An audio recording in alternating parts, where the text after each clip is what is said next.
Hey, how's it going, guys? Just wanted to bring you a little video here to talk about how essentially sitting down and learning to observe your thoughts, okay, without having to touch them, right? So the very beginning step of like what people would typically think of as getting into a meditation practice. Okay. So, not even getting the mind quiet or anything like that, just the ability to observe the thoughts alone.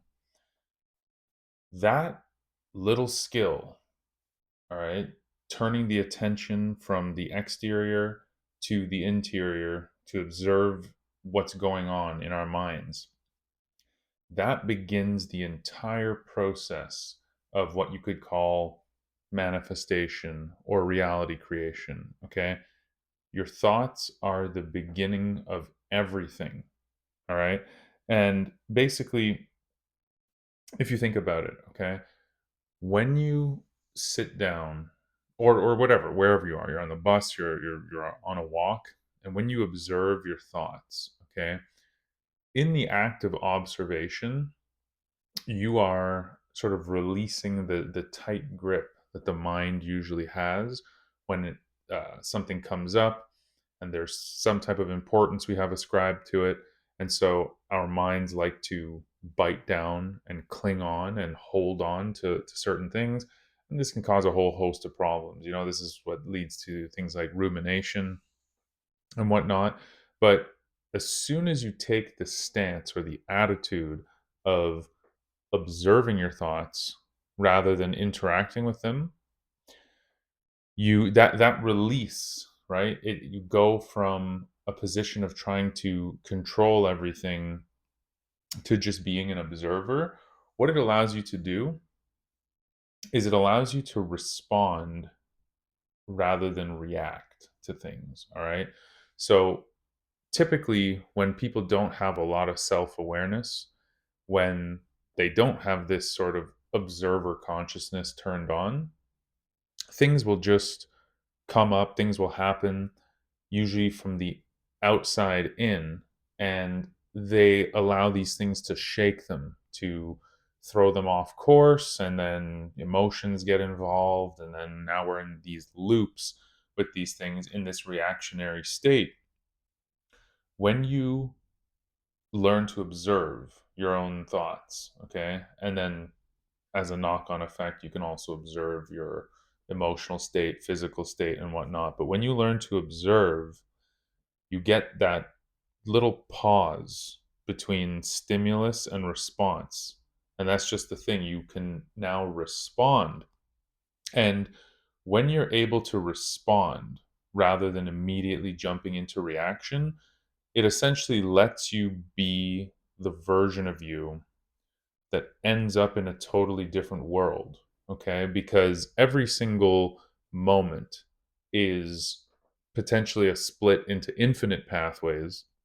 And it takes sort of detaching, watching, observing, and then from that point of observation, you don't have to give a direct response back, right?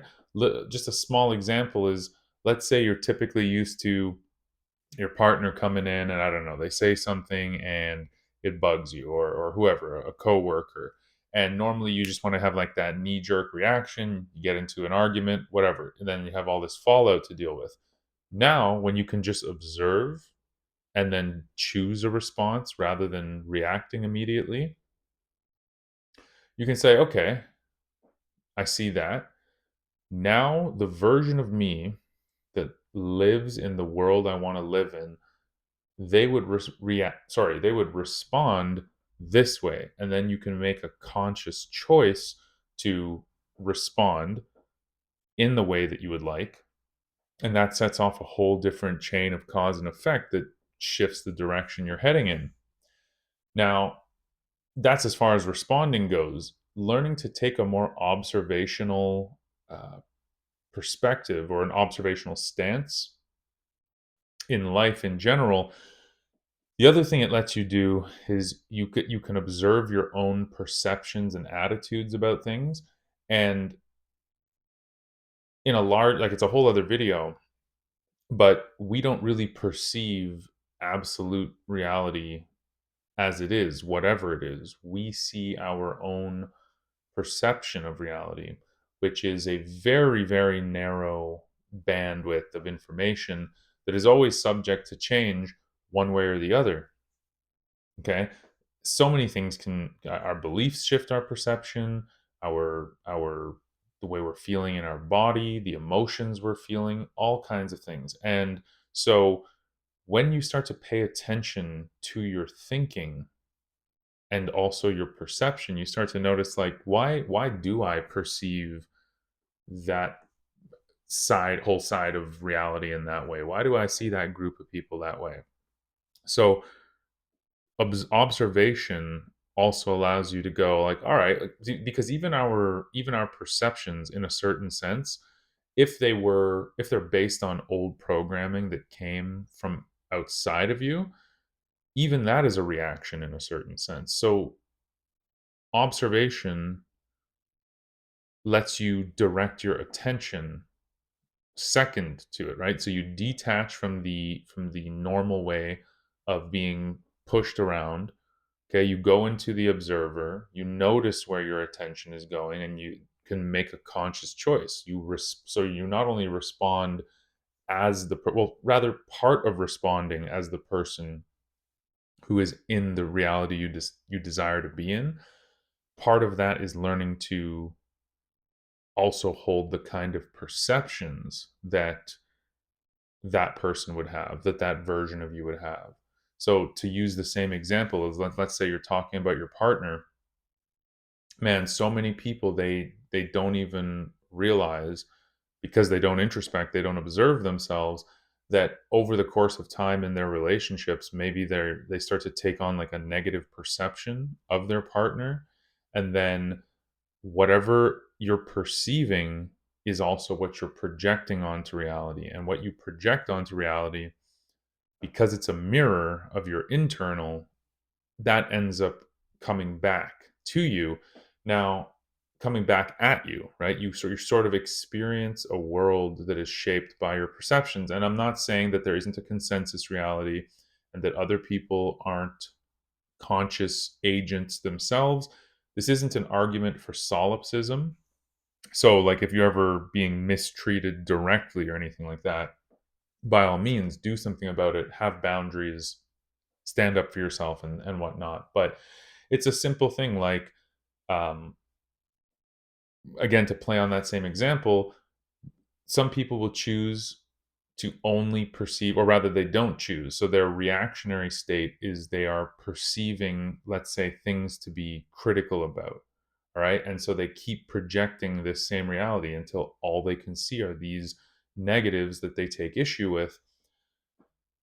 And then naturally that destroys the relationship in the long term. So again, like, observation could have allowed that person to say, wow, I don't know why I'm fixating my attention on those things. What if I put my attention, what if I shifted my perception to see all of the positive things, all the strengths my partner has, everything that they bring to the table? Then you start to project that, and eventually you come to live in a world dominated by your perception that you allowed your attention and your thoughts to go to, of your partner being a valuable, great person. Okay, you start to interact with that more. You draw more of that out of them, and their self-esteem starts to be boosted, because when they're around you, they feel seen, because you are literally putting it where attention goes, energy flows. So you're putting energy onto their positives. You're causing that to grow in the garden, and then you exist in that reality down the road. Okay, and that's just like one thing.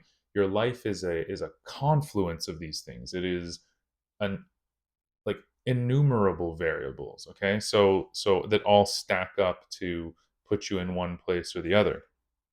So long story short, is the beginning of all manifestation, whatever it is that you're after, it all starts with your attention. Okay, your conscious mind does not perceive all that there is. It's like looking through a keyhole, at any given time. And you have the choice to fixate that little window onto one thing or another, and where you choose to focus on that, where you choose to focus that on is going to determine a whole host of things like knock-on thoughts. It's going to make you spot opportunities that you otherwise wouldn't. So reality creation begins truly with your attention. So go from being immersed in it all the time in a reactionary state, in the flow of thoughts, emotions, and the world. Abstract a little bit, pop out, become the observer, learn to see what's going on first, and then consciously choose where you'll put your attention, the kinds of thoughts you'll allow your mind to dwell on. Choose your perceptions so that those things get projected, and then you'll go down a completely different road in life that has a vastly different destination.